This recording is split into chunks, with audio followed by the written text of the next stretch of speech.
Selanjutnya, review jurnal kedua, yang berjudul Penerapan Metode Runskota dan Iterasi Variasional dalam Simulasi Transmisi Tuberkulosis. Nama jurnal, Journal of Mathematics and its Application. Penulis Gabriela Purnamaningsi dan Sudi Mukasi. Reviewer Tiara Sabni Hidayah. Tujuan penelitian ini bertujuan untuk menyelesaikan sistem persamaan laju transmisi tuberkulosis (TB) model epidemi susceptible infected recovered yang berbentuk sistem persamaan diferensial nonlinear.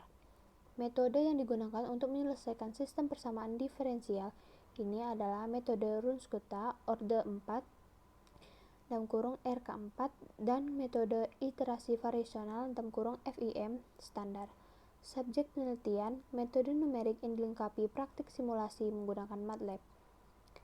Metode penelitian yang pertama, menyelesaikan model transmisi TB. Mula-mula, model matematika dikonstruksi ke dalam bentuk konsep metode numerik, yang dalam hal ini adalah metode RK4 dan FIM.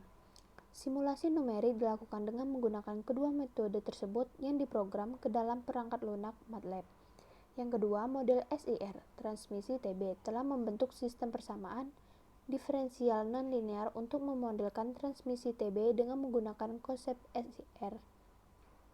Yang ketiga, metode iterasi variasional (FIM) diperkenalkan oleh HI untuk menyelesaikan persamaan diferensial. FIM merupakan hasil modifikasi metode penggali Lagrange yang telah terbukti dapat menemukan solusi yang cepat dan mudah perhitungannya. Dalam FIM terdapat 3 konsep utama yang digunakan untuk menyelesaikan suatu persamaan diferensial, yaitu penggali Lagrange, fungsi koreksi, dan variasi terbatas. Hasil penelitian untuk menyelesaikan sistem persamaan 1 dengan menggunakan metode RK4 dan FIM diperlukan data awal dan nilai parameter. Penelitian ini mengambil data awal dan parameter seperti yang terlihat dalam tabel 2.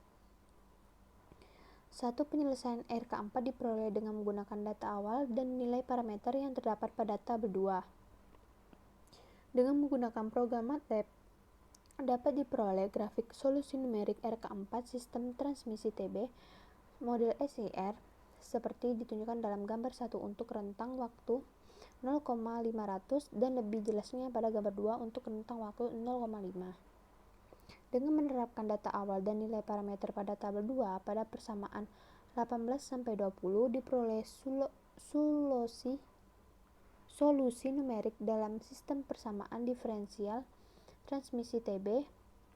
Dengan menerapkan MATLAB dapat diperoleh grafik solusi FIM 5 iterasi dan sistem persamaan diferensial transmisi TB.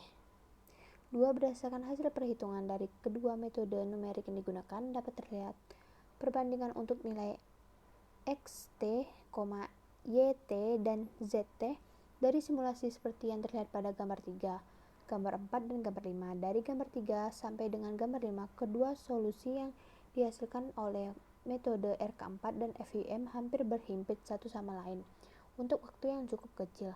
Namun demikian, secara umum, kedua solusi mempunyai perbedaan nilai yang semakin jelas untuk nilai waktu yang semakin besar. Berdasarkan analisis relevansi yang digunakan oleh Mungkasi dan Wiryanto, FIM standar kurang relevan untuk digunakan menyelesaikan model matematika apabila nilai variabel bebasnya cukup besar. Dalam hal penelitian transmisi TB ini, variabel bebas dalam model adalah variabel waktu. Dengan demikian, solusi yang dihasilkan oleh FIM untuk nilai waktu yang cukup besar adalah kurang realistis karena metodenya sendiri kurang relevan untuk diterapkan jika nilai waktunya cukup besar.